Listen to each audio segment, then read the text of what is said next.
तो hello everyone, आज की इस वीडियो में बात करने वाले हैं आरपीएफ कांस्टेबल 2 मार्च 2025 क्वेश्चन पेपर। तो आपको वीडियो पूरा देखना है और आपको एप्लीकेशन फॉर्म भी बहुत जल्द स्टार्ट होने वाले हैं।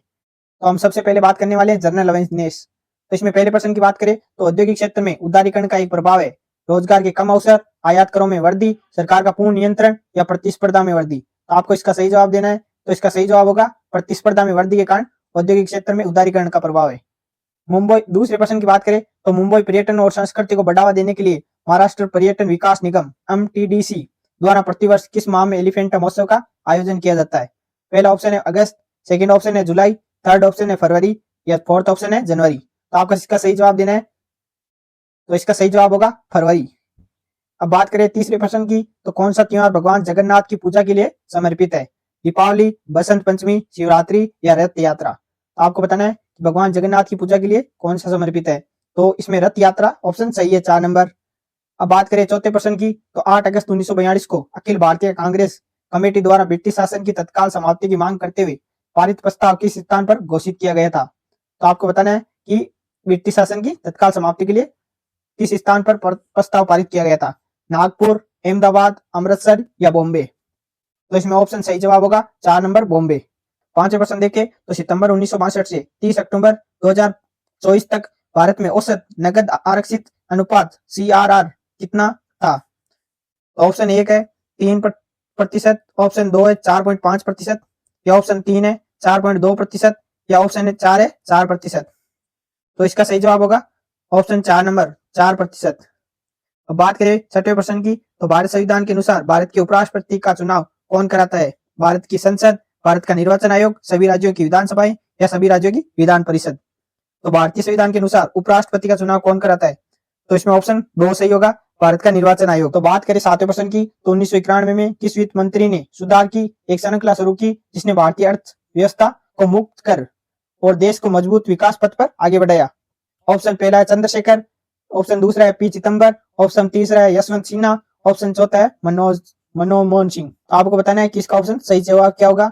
तो इसमें ऑप्शन 4 नंबर सही जवाब होगा, मनमोहन सिंह जी ने हमारे देश को अर्थव्यवस्था को मजबूत किया। अब बात करें आठवें प्रश्न की तो प्रथम स्वतंत्रता संग्राम के बाद अंग्रेजों ने पुनः दिल्ली पर कब्जा कब किया था? पहला ऑप्शन है सितंबर 1859, दूसरा ऑप्शन है सितंबर 1857, तीसरा ऑप्शन है सितंबर 1858 या चौथा ऑप्शन है सितंबर 1860। तो आपको बताना है कि स्वतंत्रता संग्राम के बाद दिल्ली पर पुनः कब्जा कब किया गया था? तो इसमें ऑप्शन सेकंड सही होगा, सितंबर 1857 में। अब बात करें नौवें प्रश्न की कौशल और नौकरी की अपेक्षाओं के बीच असंगतता होने पर किस प्रकार की बेरोजगारी उत्पन्न होती है? चक्रीय, संघर्षात्मक, मौसमी या संरचनात्मक। तो इसमें ऑप्शन 4 नंबर सही होगा, संरचनात्मक बेरोजगारी कौशल और नौकरी की अपेक्षाओं के बीच असंगतता के कारण होती है। बात करें 10वें प्रश्न की तो मणिपुर संगाई महोत्सव जिसका नाम इस राज्य के राजकीय पशु संगाई के नाम पर रखा गया था की शुरुआत किस वर्ष में हुई थी? तो आपको बताना है कि संगाई महोत्सव की शुरुआत कब की गई थी। ऑप्शन पहला है 2020, ऑप्शन दूसरा है 2010, ऑप्शन तीसरा है 2015 या ऑप्शन चौथा है 2005। तो इसका सही जवाब क्या होगा? तो इसका ऑप्शन सेकंड सही जवाब होगा, 2010। बात करें 11वें प्रश्न की तो केंद्रीय गृह मंत्री अमित शाह ने राष्ट्रीय एकता दिवस के तहत किस दिन नई दिल्ली में एकता दौड़ कार्यक्रम का उद्घाटन किया गया था? तो आपको बताना है कि केंद्रीय अमित शाह जी ने कब कार्यक्रम का इसका उद्घाटन किया था? 21 अक्टूबर 2024, 25 अक्टूबर 2024, 29 अक्टूबर 2024 या 31 अक्टूबर 2024 में। तो आपको बताना है इसका सही जवाब। इसका सही जवाब होगा 29 अक्टूबर 2024 में एकता दौड़ कार्यक्रम का उद्घाटन किया गया था। अब बात करें 12वें प्रश्न की तो आईआईटी मद्रास यूएई के किस शहर में वर्ष 2025 में प्रारंभ में अनुसंधान, नवाचार और उद्यमियों के लिए अपना पहला अंतर्राष्ट्रीय प्रमुख केंद्र शुरू करने की तैयारी कर रहा है? दुबई में, फुजेरा में, अबू धाबी में या शारजा में। तो आपको इसका सही जवाब देना है। तो इसमें ऑप्शन पहला सही होगा, दुबई में। तो अब जनरल साइंस के सवाल आ रहे हैं तो आपको बता दें 13वें प्रश्न की बात करें तो वर्ताकार पथ पर गतिमान कण के रैखिक वेग को स्थिर रखते हुए जैसे जैसे वर्ताकार पथ की त्रिज्या घटती है अभिकेंद्रीय त्वरण। तो आपको बताना है इसका सही जवाब क्या होगा। अभिकेंद्रीय त्वरण क्या होता है? शुरू में घटता है और फिर बढ़ता है, घटता जाता है, अपरिवर्तित रहता है या बढ़ता जाता है। तो इसमें ऑप्शन सही जवाब होगा 4 नंबर, बढ़ता है। अब बात करें 14वें प्रश्न की तो 1857 में प्रथम स्वतंत्रता संग्राम के दौरान नाना साहिब की विद्रोह सेना को पराजित करने वाले ब्रिटिश अधिकारियों में से एक कौन था? हेनरी लॉरेंस, जनरल ह्यूजी रोज या मेजर जनरल कॉक हेवलॉक या जॉन निकोलसन। तो इसमें ऑप्शन क्या सही होगा? तो इसमें ऑप्शन 3 नंबर सही होगा, मेजर जनरल हेवलॉक थे। अब बात करें 15वें प्रश्न की तो भारत में कौन सी एजेंसी पंचवर्षीय योजना तैयार करने के लिए जिम्मेदार है? राष्ट्रीय विकास परिषद, भारतीय रिजर्व बैंक, योजना आयोग 2024 या वित्त मंत्रालय। तो आपको बताना है कि कौन सी पंचवर्षीय योजना तैयार करती है। तो इसमें कौन सा होगा? ऑप्शन 3 सही होगा, योजना आयोग 2014। बात करें 16% की, तो 10 की घात -9 मीटर बराबर कितने एंगस्ट्रम होता है? 10, 1, 100 या 0.1। तो इसमें ऑप्शन सही कौन सा होगा? तो 10 की घात -9 मीटर बराबर 10 एंगस्ट्रम होता है। तो बात करें 17% की, तो भारत के मुख्य निर्वाचन आयोग का कार्यकाल कितना होता है? पहला ऑप्शन है 5 वर्ष या 70 वर्ष की आयु तक, जो भी पहले हो। दूसरा ऑप्शन है 6 वर्ष आयु या 70 वर्ष तक, जो भी पहले हो। तीसरा ऑप्शन है 6 वर्ष या 65 वर्ष की आयु तक, जो भी पहले हो। या चौथा ऑप्शन है 5 वर्ष या 65 वर्ष की आयु तक, जो भी पहले हो। तो इसमें कौन सा सही जवाब होगा?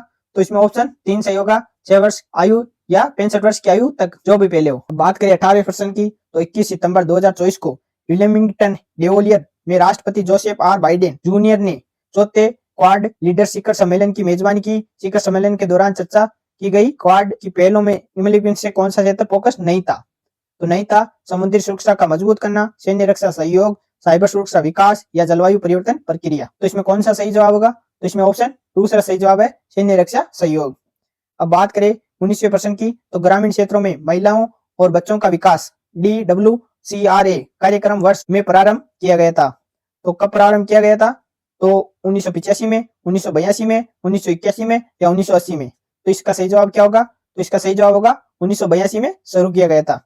ग्रामीण क्षेत्रों में महिलाओं और बच्चों का विकास कार्यक्रम 1982 में शुरू किया गया था। अब बात करें 20वें प्रश्न की, तो प्रधानमंत्री के आर्थिक सलाहकार परिषद के अध्यक्ष के रूप में अपनी भूमिका के लिए जाने जाने वाले किस प्रमुख भारतीय अर्थशास्त्री को 1 नवंबर 2024 को 69 वर्ष की आयु में निधन हो गया था?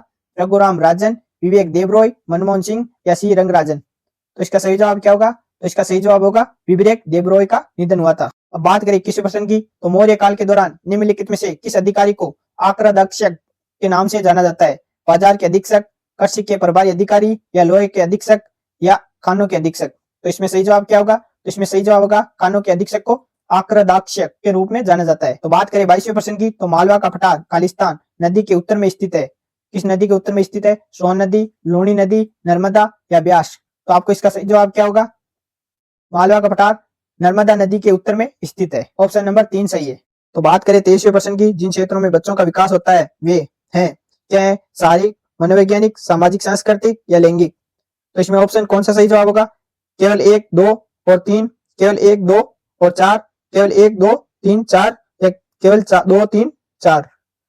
तो इसमें कौन सा सही जवाब होगा? तो इसमें सही जवाब होगा मनोवैज्ञानिक, शारीरिक और लैंगिक। तो ऑप्शन सेकंड सही होगा। बात करें 24वें प्रश्न की, तो वर्तमान में उन्नत विशेषकों और लोचनशील वाली फसलों को विकसित करने के लिए निम्नलिखित में से कौन सी उन्नत आणविक विधि का उपयोग किया जाता है? पहला है संकर बीज प्रौद्योगिकी, दूसरा है प्राकृतिक वरण, तीसरा है CRISPR-Cas9 जीन एडिटिंग, चौथा है कृत्रिम परागण। तो इसमें कौन सा सही जवाब होगा? तो इसमें ऑप्शन 3 सही होगा। बात करें 25वें प्रश्न की, तो अगस्त 2024 में निम्नलिखित में से किन देशों में द्विपक्षीय सीमा शुल्क सहयोग व्यवस्था समझौता पर हस्ताक्षर किए गए थे? आपको बताना है कि अगस्त 2024 में किन देशों में द्विपक्षीय सीमा शुल्क सहयोग में व्यवस्था समझौता किया गया था? सिंगापुर और न्यूजीलैंड, भारत और न्यूजीलैंड, न्यूजीलैंड और भूटान, भारत और सिंगापुर। तो इसमें कौन सा सही जवाब होगा? तो इसमें भारत और न्यूजीलैंड में किया गया था समझौता, द्विपक्षीय समझौता। बात करें 26वें प्रश्न की, जब कपास और रबर को एक साथ रगड़ा जाता है तो निम्नलिखित में से क्या परिणाम निकलते हैं? कपास और रबर धनात्मक रूप से आवेशित होंगे, कपास धनात्मक रूप से आवेशित होगा और रबर ऋणात्मक रूप से आवेशित होगा, रबर धनात्मक रूप से आवेशित होगा और कपास ऋणात्मक रूप से आवेशित होगा, कपास और रबर ऋणात्मक रूप से आवेशित होंगे। तो इसमें कौन सा सही जवाब होगा? तो इसमें ऑप्शन सेकंड सही होगा, कपास धनात्मक रूप से आवेशित होगा और रबर ऋणात्मक रूप से आवेशित होता। तो बात करें 27वें प्रश्न की, तो 22 अक्टूबर 2024 को रिजर्व बैंक ने कितनी और संस्थाओं को शामिल करके अनधिकृत फॉरेक्स ट्रेडिंग प्लेटफॉर्म की अपनी अलर्ट सूची का अपडेट किया है? तो इसमें कौन सा ऑप्शन सही होगा? पहला है 13, दूसरा है 11 या तीसरा है 16 या चौथा है 9। तो इसमें 13 बैंकों ने लिया था, तो इसमें ऑप्शन पहला सही होगा। बात करें 28वें प्रश्न की, तो श्रवण सिंह समिति की संस्तुति ने भारतीय संविधान में निम्नलिखित से किसे जोड़ा था? राज्य के नीति निर्देशक सिद्धांत, मौलिक कर्तव्य, उद्देशिका या मौलिक अधिकार। तो श्रवण सिंह समिति ने मौलिक कर्तव्यों को जोड़ा था। तो बात करें 19वें प्रश्न की, तो मध्य प्रदेश में काट और दहन कृषि को खालिस्तान के नाम से जाना जाता है। दहिया, पामाडाबी, कोमान या ब्रिंगा। तो आपको बताना है कौन सा सही जवाब होगा। तो इसमें कौन सा सही होगा?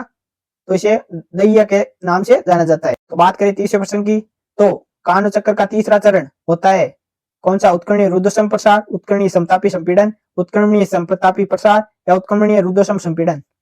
तो इसमें उत्कर्णीय समतापी संपीड़न होता है। तीसरा चरण। बात करें 31वें प्रश्न की, तो भारतीय शिल्प पर ब्रिटिश नीतियों का प्रमुख प्रभाव क्या है? उन्नतशील निर्यात बाजार, परंपरागत शिल्प का आधुनिकीकरण, स्वदेशी उद्योगों का समर्थन या ब्रिटिश वस्तुओं में प्रतिस्पर्धा के कारण गिरावट? तो इसमें ऑप्शन 4 नंबर सही होगा, ब्रिटिश वस्तुओं में प्रतिस्पर्धा के कारण गिरावट। बात करें 32वें प्रश्न की, तो शिक्षा के अधिकार को मौलिक अधिकार के रूप में शामिल करने के लिए संविधान के निम्नलिखित में से किस अनुच्छेद में संशोधन किया गया था? पहला ऑप्शन है अनुच्छेद 21, दूसरा ऑप्शन है अनुच्छेद 19, ऑप्शन तीसरा है अनुच्छेद 18 या ऑप्शन 30 चौथा है अनुच्छेद 30। तो इसमें कौन सा सही जवाब होगा? तो इसमें ऑप्शन अनुच्छेद 21 सही होगा, पहला ऑप्शन। अब बात करें 33वें प्रश्न की, तो निम्नलिखित में से कौन सा पर्वतीय दर्रा भारत को चीन से जोड़ता है? रोहतांग दर्रा, जोजिला, थालघाट या नाथुला? तो बताना है आपको कौन सा दर्रा भारत और चीन को जोड़ता है, रोहतांग, जोजिला, थालघाट या नाथुला? तो इसमें ऑप्शन 4 नंबर सही होगा, नाथुला दर्रा भारत और चीन को जोड़ता है। 34वें प्रश्न की बात करें, तो सूची 1 को सूची 2 से सम्मिलित कीजिए और नीचे दिए गए कूटों का उपयोग करके। तो पहला है सूची 1 में हाथी, दूसरा है में राज्य, कुंडखांव, दुरुपयोग, दुमुखी, आंध्र प्रदेश, देवसर कॉरिडोर असम, जम्मू चाचा, चकाई बिहार या नागदा बेराद छत्तीसगढ़? तो आपको बताना है तो इसमें कौन सा सही जवाब होगा, तो आप मिलान करके देख लेना, चौथा ऑप्शन सही होगा। तो बात करें 35वें प्रश्न की, तो गन्ना विकास निदेशालय के अनुसार 2023-24 के दौरान भारत में गन्ने का सबसे बड़ा उत्पादक राज्य कौन सा था? उत्तर प्रदेश, महाराष्ट्र, कर्नाटक या तमिलनाडु? तो इसमें कौन सा सही जवाब होगा? तो इसमें उत्तर प्रदेश पहले स्थान पर था, यानी प्रमुख उत्पादक राज्य था। तो बात करें 36वें प्रश्न की, तो भारतीय संविधान की कौन सी अनुसूची राज्यसभा में सीटों के आवंटन की रूपरेखा प्रस्तुत करती है? 34वीं अनुसूची, 5वीं अनुसूची, 7वीं अनुसूची या 6वीं अनुसूची? तो बताना है कौन सी अनुसूची राज्यसभा में सीटों के आवंटन की रूपरेखा को प्रस्तुत करता है? तो इसमें ऑप्शन सही होगा पहला, 34वीं अनुसूची। तो बात करें 37वें प्रश्न की, तो मौर्य समाज में जिले का प्रशासन किसका जिम्मेदार हुआ करती थी? पुरोहितों का, कोषाध्यक्ष का, परिषदीश का या युक्त का? तो इसमें कौन सा सही होगा? तो इसमें होगा परिदेशिक का, परिदेशिक सही होगा।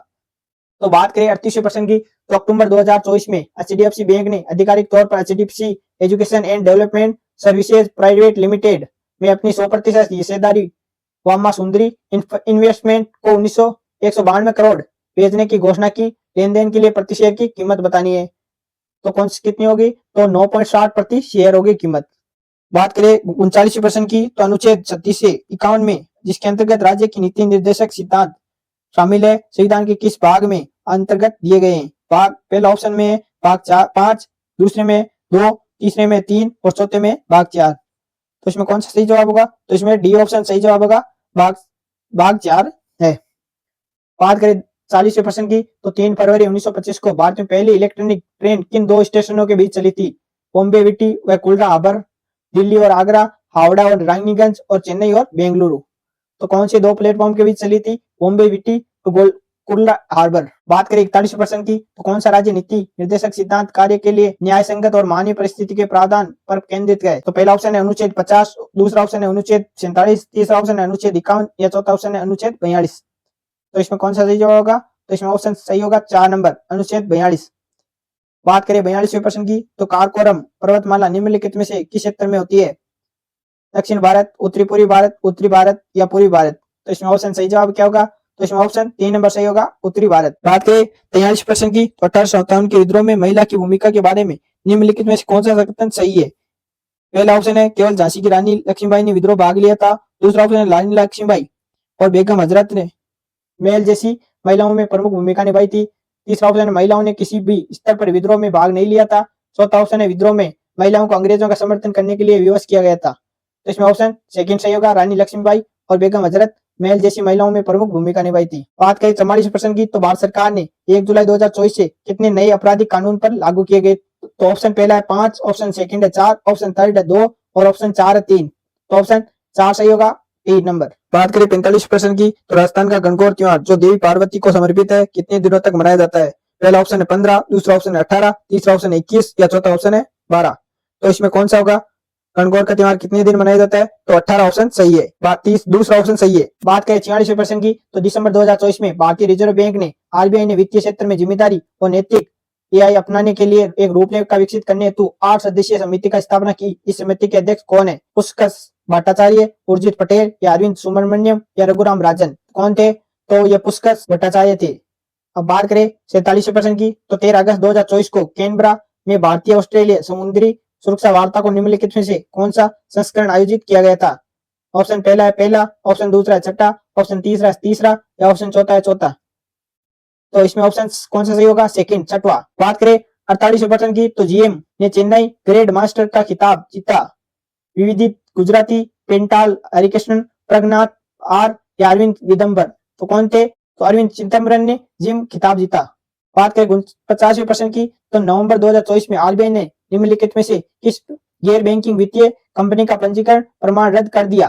तो पहला ऑप्शन है LIC and Laos investment limited, दूसरा ऑप्शन है लाओस सिक्योरिटी प्राइवेट लिमिटेड और सिक्कर इन्वेस्टमेंट कंपनी लिमिटेड, और तीसरा है बजाज फिनसर्व, सिटी बैंक या ऑप्शन। बात करते हैं 50% की, तो चुंबकीय क्षेत्र रेखाएं उस पथ को निरूपण करती है जिस पर एक मुक्त प्रोटॉन की गति करेगा, एक मुक्त इलेक्ट्रॉन गति करेगा, एक परिकलित मुक्त दक्षिणी ध्रुवीय गति करेगा, या चौथा है एक परिष्कृत मुक्त उत्तरी ध्रुव पर गति करेगा। तो ऑप्शन 4 सही होगा, एक परिकलित मुक्ति उत्तरी ध्रुव पर गति करेगा।